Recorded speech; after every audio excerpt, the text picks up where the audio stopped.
enough engage. You don't need to all in on more engage. And Rakan is good because it's a mix of, you know, the champion is so versatile and flexible that they can give you more oomph on your engage or assist to the disengage with the disengage duty over here. I mean, that's Is that the timing? Yeah, Isma might just wait for the back.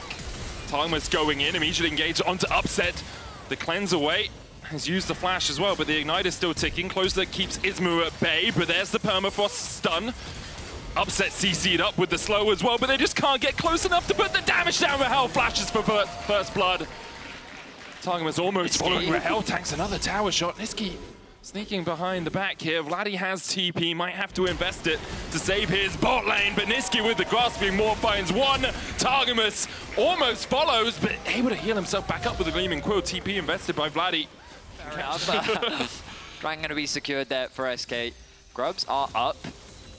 Honestly surprised to not see that being the bigger objective. Well, so you always have the support for Isma here from your solo laners, which makes it very tough for Closer getting in here. Might try and just steal away one and then hop out, but doesn't have the flash, so has to be careful.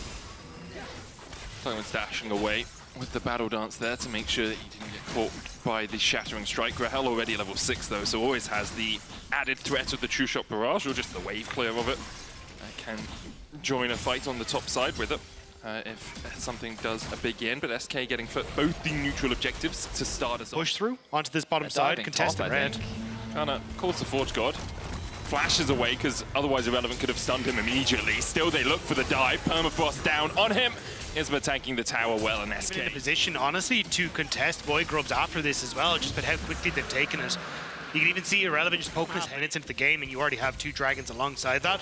We were saying SK want to set up for a strong mid-game. Well, we're kind of going back to what was old League of Legends of, hey, you know, in the next 10 minutes, you're going to have a potential soul up for SK right as you're hitting those second items, and this is perfect for SK, so great control from SK in these early stages and keeping KC in check. You know, the Severing Bolt from Niski, the ult from Rahel over the top, and Kana. Oh, Fear misses, but Kana, even trying to clear out the wave, doesn't get all of the minions. His tower falls, Spiraling Despair down on him, but he's still tanky enough to survive. Vladdy going in, Niski on the wrong side of the wall, but perhaps it's Vladdy who's being caught as the seismic shove doesn't hit. Niski flashes away from it. Irrelevant chasing Kana down.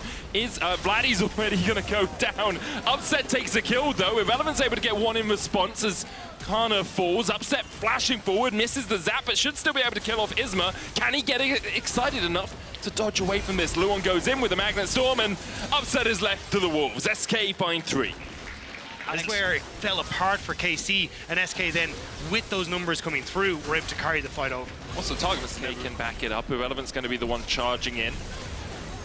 So, takes a chunk. Vladdy jumping away. Glacial Prison hits onto Upset, who uses the cleanse. A lot more disciplined in allowing KC any opportunities to fight back. What do you do if you're KC in this sort of position? It's easy to say, you know, scale. Get the Jinx to 2-3 items, perhaps you can become powerful. Closer looking for that flank. Rahel is still on the mid wave. True Shot Barrage comes out. Closer's going to be spotted. Jumps onto Niski. Call of the Fortune coming down as well as Kana looks for the CC. Niski flashes away, but Rahel joins the fray. Closer's already down, and although Karmine Corp found a flank, they immediately lose their jungler. That was a nice attempt from Closer, but Vladdy was just a little bit too far away.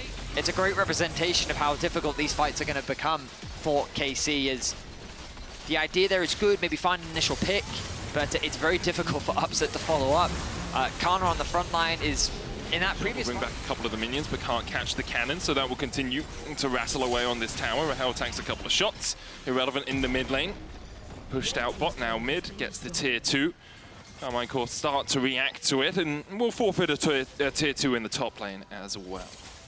As you would expect, KC kind of retreating back to their last line of defense. Irrelevant makes his way back towards bot, and they're just looking for a mistake from SK to come through. You know that SK though is so aware after what happened in game 1, they don't want to make that of his team, and because Karmine Corp had to invest in that top side, they lose their mid lane inhib. Targamas going in with the quickness, but a Magnet Storm of Irrelevant flashes the wall, and it's all done. It's all over, but the Nexus falling. Upset tries to get away, but he can't escape Rahel. SK wipe away a Karmine Corp. The inhibitor in the mid lane will fall shortly after the fight. The Nexus will fall shortly after that, and we're going to game 3.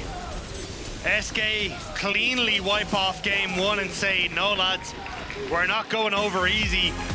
Immediately bouncing